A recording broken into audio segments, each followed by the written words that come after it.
President. I'm so happy. Got it.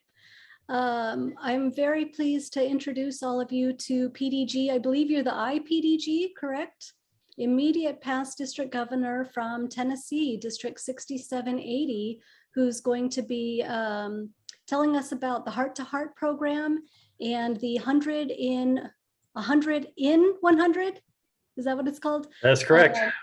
So Rotary, Ron Apuhn will tell us more about this, but Rotary has been in Mexico for 100 years. So with that, I will pass you the microphone so you can tell us what you've been doing in Mexico to celebrate that. Okay, here we go. And also quick, sorry to interrupt, Maxine, I'd just like to welcome you, everyone. Maxine's joining us from downtown. Thanks for being here. Now the floor is yours. Sorry about that. Hang on a second here. All right, can you see that? Yes, sir. All right, let's see if we can get this right now. How about technology is not my friend, but I think we're good to go. Does that look good? Yeah. All right. Well, first of all, thank you, Heather, for the opportunity to visit with the good folks in Eugene, Oregon, and President Jessica. Congratulations on being president this year. I know you're having a lot of fun. And yes, we are very busy in Mexico, and we're glad to have an opportunity to share some information with you. Now, Heart to Heart is a collaborative partnership between Rotarians, Rotary districts, Rotary clubs, Rotary individuals, and nonprofits who want to do work in Mexico. And as you'll see on the next slide here, there we go. And this partnership actually started around 2005. So we've been doing business now for about 17 years. I got involved starting in 2008. And I'll have that story in just a minute. And when we talk about partnerships, we're not just talking about partnerships between districts and clubs. We're also talking about partnerships with the Rotary Foundation. And a lot of the work that we have done over the years have been in the global grant area, where of course we've used contributions that we've all made to the Rotary Foundation to do good work down in Mexico. We believe that people who work in the Heart to Heart program, just like the people in the Eugene, Oregon, it's the Eugene Metro Oregon Club, right? Is that right, Jessica? Is that the right word? Your Metro Club, that you all are people of action serving to change lives. So this is the group of, most of the folks who belong to Heart or have been partners over the years are from zones 30 and 31, and that's where Brigitte and I are from. We have 31 districts in our two zones, and we've been doing business down there for a long time. And for those of you who have maybe not have seen the Mexico map before, you see in the bottom right hand corner, Mexico has 7 districts, and our work so far has primarily been in the brown district and the red district. That's 4170, that includes Mexico City, and 4140 in the red is the area where the largest city that you would know would be Guadalajara. However, with the 100 program, we've expanded substantially, and you'll hear more about that a little bit later. I always like to start when I'm talking to a brand new club in a brand new area about how did you get involved with this, Ron? Where did you start? Well, in 2008, my wife, who was a past district governor at the time, took me down to Mexico with a traveling group, and we went to this hospital in the city called Ecatepec, and it is a suburb of Mexico City with a population of about 3 million people. And we went to a public hospital where they have, this public hospital has a service base of 1.5 million people, with a huge amount of babies being born every day, and several premature babies.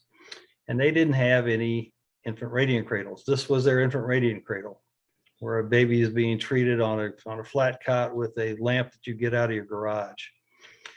And if that wasn't bad enough, then they said, well, here's our craniotomy equipment. And that's like a injector drill out of your garage. So anyway, we were kind of moved by that. And that was our first project to help this hospital get some equipment for those two areas. And since then, things have grown pretty much from our perspective. Now, over the years, we've done lots of global grants in all the areas of focus, at least the 6 up to this point, starting with this year's environmental thing. One of our biggest projects has been water tanks in schools, where we've installed 10,000 liter water tanks in grade school, run water from the tank to the to water fountains and to to restrooms, and they're gravity fed. They're gravity systems, so they don't have to have any pumps or anything like that.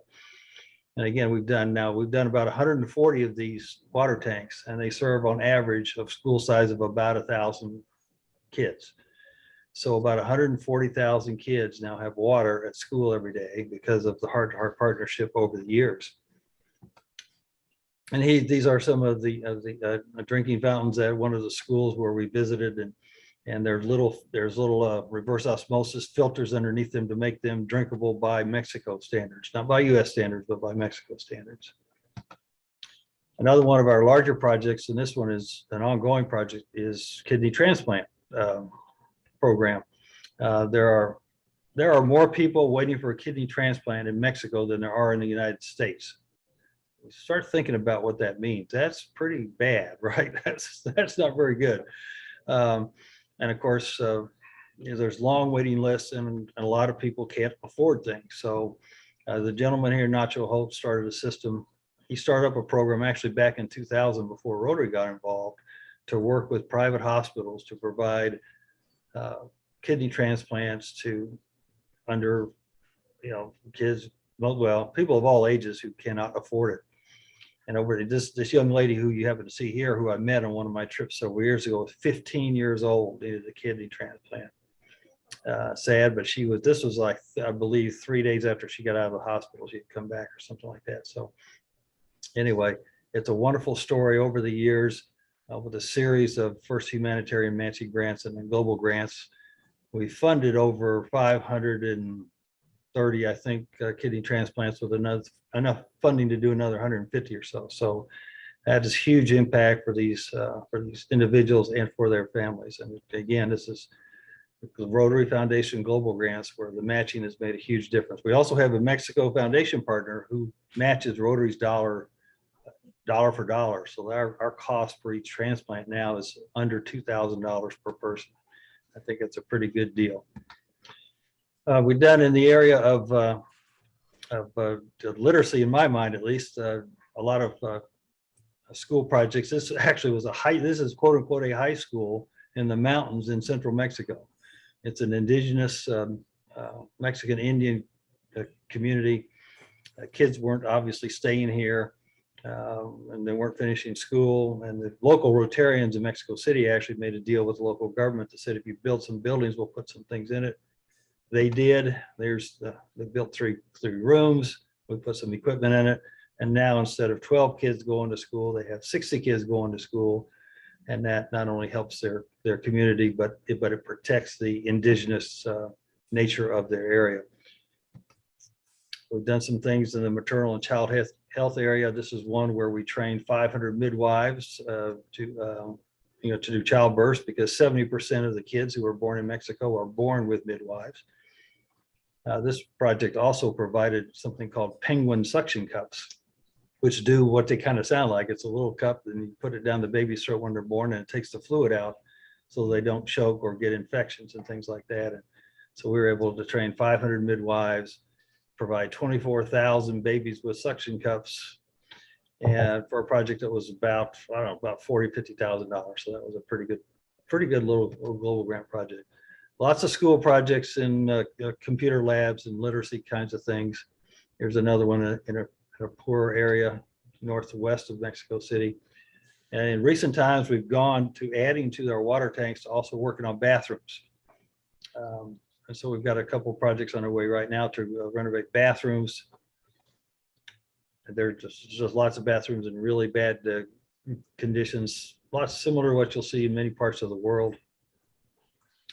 And our most recent projects that we're doing now with our new water tank projects will do both, add the water tank and renovate the bathroom in a school, kind of a total school solution for water and sanitation. This particular small project was in the suburb in Mexico City, high up on a hill, very poor and very dangerous neighborhood, where this community now feeds 200 kids breakfast and lunch every day for free by having a tortilla and bread making machine that they use to feed the kids, and then they sell tortillas to the community to make enough money to turn around and do it the next day. So a very sustainable program. We've been involved a lot in peace building, especially the new movement toward positive peace. And that's a topic I could talk about another day that could take a whole program. But basically, Rotary International got involved with the positive peace effort in about 2017. Our two zones and Heart to Heart have been involved. We found out at the end of Project One about the first global grant about it, and was helped end them fund it. And we basically sponsored that second global grant in Mexico. They've had another one down in Colombia as well. And we've done other projects since then. So peace building is something that we very much believe in, and we know that it's a very important part of what Rotary does. Another part, of course, this is one of the things that we have done recently is we started in District 4170 Mexico City, and then expanded to District 4140, which I said included the Guadalajara area. And we've done now a series of projects that we named in honor of John and Judy, past Rotary International President John German, his wife Judy, because they've helped kids their whole lives. And this is a public hospital in downtown Guadalajara that has a cancer center area that does international research with St. Jude's and the Ohio State University. And that's just, to me, when I found out about it, it was just unbelievable. So not only do they do research, but they also do kids treatment, very similar to St. Jude's, where they're handling about 120 kids at a time, and about 100 of them are outpatient. And that's obviously the facilities aren't anywhere as nice or anything like that. But the fact that we can do this to help kids with cancer, not only in Mexico, but this research that can help kids around the world, I think is just fabulous. And we're actually funding our fourth global grant down there this year as we speak. So these are some of the projects that we've done this year. I know Heather's seen some of these previously, but these are the most updated numbers, Heather. So we ended up now that we have one project that we still we're gathering the last $5,000 of DDF for it this week. So that we'll have them all submitted this week. We talked about the sanitation and water tanks in grade schools. There's what I call a greenhouse tunnel project that is designed to help farmers grow strawberries, I believe it is, under canopy kind of things, but also really to kind of teach them how to market their products so that they can have a sustainable future. We're doing I think now a fourth cleft lip and palate surgery equipment in a clinic near that hospital that I talked about earlier. We're putting some science lab equipment in a high school, or a couple of high schools. I talked to Arla already about the cancer center equipment. We're looking at a small project to do some training for dependent and elder care. That's an international problem, right? I mean, we need a lot more people who need to be trained about how to do dependent and elder care. And the last project to help with a detection and treatment for neurological diseases.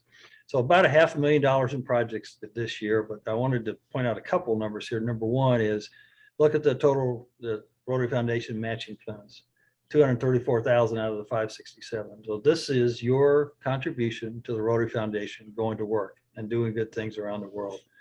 Over the years now, the Heart to Heart Global grants are total in excess of $5 million, and the Rotary Foundation's match is in excess of about 2.3 million or 2.4 million or something like that. So great partnership over the years. Here's what we're coming up with for next year. Oh, wait, this screen is blank. Why is this screen blank, Ryan? Well, that's because we're having a virtual project fair next month. And I'll be telling you about that here in a couple of minutes. All right, well, Heather mentioned some of our non-global grant projects, and we've done a bunch of them over the years. But we started a couple of years ago, something called the 100 in 100 program. And this was designed to help celebrate 100 years of Rotary in Mexico, which actually officially was April 1st of 2021, where the Rotary Club of Dallas sponsored the Rotary Club of Mexico City, basically. And the idea here was to provide more club-to-club opportunities to do projects that are on a smaller scale, and hopefully to build more club-to-club relations, and also be able to do more things in various parts of the country. These projects were also involved not just Rotary, but also Rotaractors, and we have several Rotaract projects involved with here. We're hoping to try to do 100 projects with 100 or more US clubs. Right now, I'll give you some numbers in a minute. We're not there. COVID obviously slowed everything down, with the US part of it being somewhere in the neighborhood of 500 to 10,000 per project. And Mexico clubs are required to contribute something to every project. That's something that we always work on. A couple of keys with this is our partnership with an organization called Firmex. Firmex is a nonprofit organization started over 40 years ago by former RI President Frank Devlin. And the idea here is to get money that works with Rotarians to do projects with Rotary clubs throughout all of Mexico. And so part of what we're doing with the 100 project was to expand Heart to Heart's expansion beyond just our 2 districts. So we're doing projects in all 7 Rotary districts in Mexico. And the other focus, of course, this year is empowering girls. I happen to be an Empowering Girls co-ambassador for our Zone 30. But we're working with trying to promote some of the projects on this list that are in that do directly empower girls, and we have some of those that we're working on right now. We weren't sure how Mexico was going to respond to this when we started. We said, well, maybe we'll get a couple hundred projects that they'll let us to look at. They sent us over 400, so it's been interesting to try to make it readable for everybody. All right, so here are some of the highlights. We're in the 40 to 45 category now in terms of number of projects done. I mentioned we've done all the districts, we've done all the areas of focus, including some others I'll show you in a second. So far, we've had contributions from 8 US districts. We're hoping for more support and interest so far, but again, I think the pandemic has slowed that down a little bit. And just showed you, these are some of the things that my district is working on this current year. And we will continue this program because these projects still need to be done. And there's lots of work in Mexico that need to be done. So we're going to continue to work down there as much as we can. These are the types of areas of focus, but beyond the 6 areas of focus, we've done wheelchairs and solar panels. 1, 2, 3, 4, 5, 6. I think that's about right. So when we're looking at an economic development project for probably next year now at this point. And we're trying to look toward the future as well. One of the things about working with Mexico, there's lots of interesting opportunities down there. I mentioned Positive Peace. We've been involved with Positive Peace activators. There's some down in Mexico, and we're looking to help them in all areas as well. Firmex has had a long-standing partnership with the Wheelchair Foundation in the US, and we'll be looking to work with them more, I think, to do more wheelchairs down there. There's an organization called Project Cure, which is a nonprofit organization, which is centered in Denver, but they have several outlets, and they take repurposed medical equipment in the US and ship it all over the world. We've been working with them. There's an outfit in California called the Ellen Meadows Prosthetic Hand Foundation that provides pre-made prosthetic hands around the world. And they're interested in doing more in Mexico and hoping that the Rotary network can help them do that. And then when I talk about multi-zone projects, I'm actually having a conversation with a friend of ours in Arizona next week about maybe looking at doing some partnering with project fair stuff with them, because they work in District 4185. We're certainly interested in knowing what the folks in the West Coast are doing as well. So those are kind of, we're just always have our eyes open, because you can never have enough partners because there's a lot of work to be done. And I know for some of you say, well, why Mexico? Well, one of the things about working with Heart to Heart is that Mexico designs the projects, writes the global grants, and does the need assessments, and make it really easy for the US partners. And the good thing about that is, well, besides just making it easier for us, is that they get what they need and not what we think they need. And I think that's a huge advantage when you're talking about doing any kind of international project. We definitely have solid support from our district leadership. Mexico is very close and easy to visit for us. Now, we always go with, we travel with Rotarians when we go down there. So that keeps it very safe, of course, but it is relatively close to almost anywhere in the US. I've mentioned already our partnership with the Rotary Foundation and with Firmex. We're doing a lot of things with Firmex, and we'll be doing a lot more with them. Mexico is, after all, our next door neighbor with strong economic ties to us. I believe they are our #2 trading partner going in and coming out. And one other feature I'm doing with Mexico is not just a one-way street. They provide district designated funds for global grants in the United States. They've helped us with 2 grants that have been approved in our country, and they've actually had money set aside for 4 grants that didn't get approved in our country. So they are supporting of us. It's not, they understand what a relationship is. So we normally take what I would call an advocacy trip down in November. The last 2 haven't made it because of the pandemic, but we do have a trip planned for this November. And we normally just go to the Mexico City area, go from there. But this next time we're going to go to Guadalajara area and to Mexico City and see 2 of our districts. Our virtual global grant project fair is coming up on February the 19th. Going to be pretty early your guys' time. It'll be 7 a.m. your time in Oregon. That's a little bit early, but we will record it if you want to maybe sleep in and watch it later. We have been over the past couple of years doing hands-on service trips in District 4140. I have a typo there. It's District 4140 in the Guadalajara area, but those haven't been able to happen over the past couple of years because of the pandemic. It has changed, I think, everything for everybody. All right. So what can we do as Rotarians to help with Heart to Heart or any international project, really, if you get down to it? Well, of course, you encourage your district to support global grants with district designated funds or district grants to do projects internationally. Get your clubs to sponsor, be a sponsor yourself, make sure individuals know that they can obviously contribute as well. Send somebody. It's a great place to visit and learn about how things work. Have somebody do a program like you have done here, and supporting the Rotary Foundation, of course, helps everybody all over the world, not just Mexico. So this young lady would like to say thank you to everybody. I mean, because you all give to the Rotary Foundation, you're just as much a part of this as I am. Okay, because your donations to the Rotary Foundation make these global grants work. So we want to thank you for giving us the opportunity to kind of share Heart to Heart story. She happens to be, as you might imagine, she's one of the 140,000 children who now can drink water at school that's drinkable for her because of the Heart to Heart partnerships with all the great folks in Mexico. And a couple of things I guess I want to add at the end is, I've been to Mexico many times now. I guess I've been there every year since 2008, and sometimes more than once.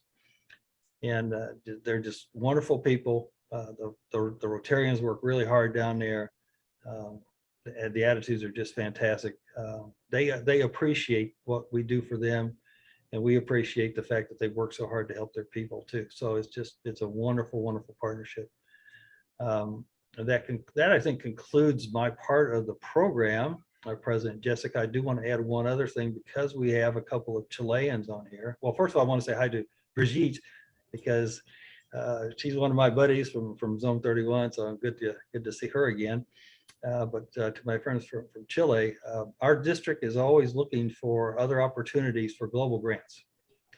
So keep us in mind because. And actually, Chile is one of the countries in South America that I have never been to that I'm really interested in going to see. So who knows? Who knows? So maybe you'll get a twofer out of this deal, right? Here we go. So, all right, yeah. With that, I certainly would entertain any questions or comments. I ran through it pretty quickly, but I think you get the gist of things, right? Thank you so much, Ron, for that presentation. All right, we've got time for questions. Rob Thurston. There I go. Got to get unmuted here. That's pretty remarkable. I love the idea of the collaboration within the district and then across districts. I think there's so much that can be done. But you said you were all doing 7 projects in 2021 and 22 global grants. Are those individual clubs that link with a club there to do that project, or is it multi-clubs joining multi-clubs there? What's the arrangement? Because obviously it's a club-to-club grant at the end of the day, right? Well, sometimes it is and sometimes it isn't. Here's how we work the global grant part of things, right? Mexico has their clubs who sponsor their grants, right? It's a one club sponsor of their grants. Sometimes they have partners, but obviously they have only one sponsor on their end. And what we do is we say, you give us some projects that you're interested in having us fund. And then we go out to all of our partners in our two zones, Rob, and we say, here's some projects. Would you like to have, would you as a district or have a club in your district sponsor this? With the understanding that you don't have to pay for the whole thing because you've got the potential of dozens of districts to help you fund this thing. If it's a good project, people will help you do it. And that has worked pretty well over the years. So I would say, in recent time, we've had, most of the times there's a district will say, we'll take this project on, they'll find a sponsor club and that'll be it. Sometimes there's a couple of districts of ours who always do it on a district level. And so it's different from our standpoint about how we handle that it is from their standpoint, because we don't necessarily always have a club connection. And Rob, that's one reason why we like the 100-100 idea, is because we think there needs to be more club to club work. And that's why we're trying to do more smaller projects, because that's where the growth is going to be, right? If people can connect more with people like this, I mean, the one thing about Zoom, it's much, the past district governor who didn't get to do any personal club business, I could tell you, I missed the opportunity to do that. I mean, I'd much rather have this meeting in person. But the one thing about Zoom is that you get a chance to meet some people who you may never see. And that is, just seeing people is really a key. To me, it's a real key. You can't have any kind of connection by email. It's just not the same. And so being able to visit is number one, but being able to connect is also number two. But just providing opportunity. Our philosophy, Rob, is every project we do belongs to every partner who's involved. Yes, there's a major sponsor for Project X, but if you're in the heart-to-heart program, as far as I'm concerned, as far as we're all concerned, it's everybody's project, because we're all after the same thing. So I see it. Do I see Holly's hand up? Yes. Holly's hand is up. So we've been doing projects in Kenya, and we've been having difficulties, sometimes, a lot of times, with RI in nitpicking or whatever, sometimes with the host club.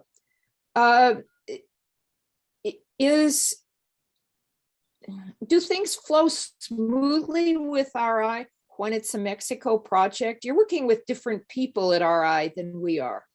Well, that's right. And the other thing you have to keep in mind is RI changes their people from time to time. I think District 4170 is on its fourth regional manager since Future Vision kicked in 11 years ago. So they change a lot over there. It does happen though this year. The one we just got a new one last about a year ago, and she is fabulous. She may be the best one we've had yet. So in terms of relationships, it's really good. The one thing about her, as opposed to a couple of them that we've had in the past, is that if I call her, she'll actually answer the phone. And she's actually gotten on with me on the Zoom call a couple of times. So you don't always get that with everybody up there. And I'm not, and that's just, that's just the way it is. Part of the problem that you run into with, with places, the farther away from Evanston you get, sometimes the harder it is to get some things done. And you have the issues of time zones, is one of them. Where are people located? That's another thing. Again, I stress that to me, the advantage of working in places like Mexico or Chile is that you don't have your time zone and your distance issues are much less reduced. And to me, that's a huge advantage, huge advantage. So are you working with RI, or is Mexico working with RI on these grants? Well, Mexico works, because Mexico sponsors all the grants as hosts, they work with all of them. And then each one of our districts, who is the, international sponsor, will work with it. Most of the work is done with Mexico. I end up working with everybody, because I'm kind of the just Jim Barnes at RI called me the bundler. I'm the guy who gets all the districts together to get the money together, but I'm also the one who kind of follows up and pushes people to kind of make some things happen. So, you know, we're all kind of involved in, you know, one of the things we try to do that we haven't done as well a good enough job doing, Holly, quite frankly, is we haven't been able to keep our partners up to date as much as what's going on as we need to, because there is so much going on. I mean, that's part of the problem, and that's my problem for not getting that done, I guess you could say. We can only do so much. Mhm. Roberto actually does the same kind of thing that you do. He bundles things. Yeah. Bundles global grants. Excellent. Any other questions? Want to make sure I'm not missing the folks in person. Anyone Yep. there? It looks like Roberto's got a Oh, question or Roberto, comment. yes. So. Thanks, Jessica. It's not a question, but I want to say something in favor of the Rotary Foundation. I was the chair of the committee some years ago. So what the person in charge of at the foundation does, he probably will ask a lot of questions during the process because he needs to have everything clear in order to present it to the board. So it's very normal here. Some clubs say, "Oh no, they're asking so many questions." That's because you didn't write down the project in the proper way. Just that. And if the project is good, you're going to be able to do it through foundation. It's simple. Yeah. Just that. Oh, and I think, you know, Roberto has a good point. Rotarians are great at doing work. They're not as strong as reading directions and filling in the blanks sometimes. And so, you know, that's part of the issues that we deal with as well. Again, it's, and, you know, part of the issue, I think, too, when you deal with some of the international stuff is who's writing that grant, right? I mean, not only is it, does the person who's writing the grant understand what is trying to be done? That's why we think working with Mexico, the way we do it has worked so well, was because they're writing it to do what they want to have done. It's not us telling somebody in India how they need to, you know, do a toilet block, right? that really won't work. It makes that grant process harder. So, yeah, a lot of the issues that we have, and I think this is kind of Roberto's point, is that most of the problems we have with the foundation is self-inflicted. Is that a nice way to put it? Thank you, Ron. It looks like we have a agree. question from Jim. Yes, I'm part of the contingent that does work in Kenya. One of our problems is being able to document expenses. Now, we work in places where there's often not even a car in the village, and you know, and when we hire labor, people get paid in cash because, first of all, they don't have bank accounts, and if we have to transport materials, generally it's someone's brother or cousin who happens to have a truck and will haul goods from here to there or there to here. And again, the guy doesn't have a receipt book, and so we run across these problems where, you know, if you wanted to construe it as fraud, it would be easy to do, and that's one of the problems we end up with in Kenya, because it's just sometimes almost impossible to come up with receipts. I've had my difficulties. I've been working in Kenya for 22 years, and it was easier years ago. 20 years ago, it was much easier to work with RI than it is today for us. And wonder if you might give us some advice there. Well, I don't know what I could add to that. I mean, getting receipts from certain countries in Africa is not a new problem. But of course, I think we all understand why the Rotary Foundation has to do it. I think, Jim, it sounds like you travel there regularly. Well, in my real life, I do, but I haven't lived my real life for a couple of years. Yeah.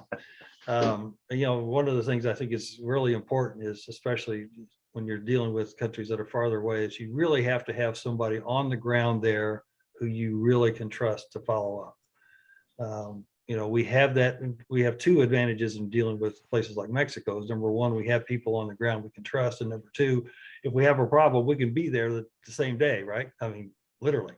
You don't have that in lots of places in Africa and Asia, you know, at least for those of us here in the US. Really all you can do is try to find some, you know, the other thing you can think about is what's the clubs that are you working with the same club all the time or do you move around? Oh, well, no, it's different clubs, and some of them have been disqualified for very good reasons. But we normally do our due diligence, find a club that works, and we have someone over there he's damn near a saint. He runs all over the country, and we check in on the projects 4 times a year. We break the projects up into pieces. You do this, this will follow. You don't do this, then we will hold your feet to the fire and find out what's wrong. And if we decide that you have decided to steal the money, well, so long, goodbye. We are finished with you. That's happened very, very, very few times. But we do have people there who one of them was a bureaucrat in the Kenyan government. Who was not he did not have a contingent of ghost workers. He was a very, very honorable man, and he gets virtually, you know, he gets barely gets expenses. I mean, you look at his expenses and you ask, how can you do it for this little money? So we're very content there, but we still run into these problems with RI, and I don't know. It sometimes gets really discouraging. Like I say, early on it was easier, but I think that you know, in our club we have this idea that you know, RI's gotten more corporate and they like the bigger projects, and a lot of ours are smaller projects. You know, I mean, 20, you know, 30, 40, $50,000, and we struggle. Yeah. Well, and I guess as personally, I don't feel much different from you about that. There do seem to have a lot more bigger projects that they're promoting these days. But you know, in my mind, Jim, every project that we do is important, regardless of size. And so, you know, I think it's, you know, I applaud you for sticking with it. They're going to continue to be sticklers about. They're always going to be sticklers about receipts. That's just going to happen, and we just kind of have to deal with it. I think you know. Maybe the thing you need to do in Kenya is to think about, you know, this guy who runs all over the place. Maybe he needs to stick with maybe 3 or 4 max clubs and just deal with them. And the ones he can count on, just stay with them. And I know there's lots to be done all over the whole country, but Kenya is a hard country to work with. I mean, we've got some districts in our 2 zones who've had some problems over there too. So, and I'm not picking on Kenya. It's just there's lots of countries that is not as easy to deal with as others. So, and I'm not saying Mexico perfect, because they're not perfect either. I mean, we sometimes we have to drag reports out of them. Actually, I'm dealing with that tomorrow morning, trying to drag some reports out of some of them. So, you know, you do run into some of that. I think all you can do, you know, with the Rotary Foundation is understand that they have things that they have to do. A lot of the people who are in RI, if they're in Evanston, they haven't traveled to these countries. And so I think that makes it a little bit more difficult. Again, I was bragging about our current regional grant officer who we have. She was actually just in Mexico last month, which is nice. I mean, and she actually has some family down there. So, you know, that's really kind of nice. I mean, there's someone who understands what the situation is. But most of us don't get that lucky when we're dealing with some of our regional grant officers. Again, there, and then I would, you know, and again, Jim, you've been dealing with them, you know, for a long time. It's everything changes in Rotary every couple of years, but some things don't. And accountability is one of the things that they're real sticklers about, and they will always be sticklers about. Well, accountability is incredibly important, but you know, like I say, there's some things that it's virtually impossible to document it because of the way things are and work. But you know, I identified fraud on from a club president in Kenya, and RI prosecuted. And so it made me very happy because this man was stealing our money, and the Rotary's money, and he was taking money that could have done a world of good and put it in his pocket. Yeah. So we are out of time. Heather, I know you've had your hand up forever, so we'll wrap up with one last question or comment from Heather. Thank you. I just wanted to briefly mention and congratulate you, Ron, on the spreadsheet that you have for 100 and 100. For anyone who's interested, on their website, they have a really cool spreadsheet where it just lists who the clubs are, what they're interested in. If you want to work with this fire department or this school or this cleft lip surgery program. And I think that's such a neat way that clubs can look at what's available and see what resonates with their own club priorities, or something that's special to a particular club member or something. And I just think for the depth and breadth of what you're doing, that's a really cool way to see it all in one place. And just congratulations on all that you're doing. Yeah, and I think the thing to do is even with these kind of projects, collaboration is the key too. If you see a project that you like but you don't have enough money to do it, find another club across the street to help you, or across the country to help you. We'll make it happen. Well, thank you so much for your presentation tonight, Ron. We really appreciate it. Thank you All guys right. for the invitation. Thank you. Yes, We sir.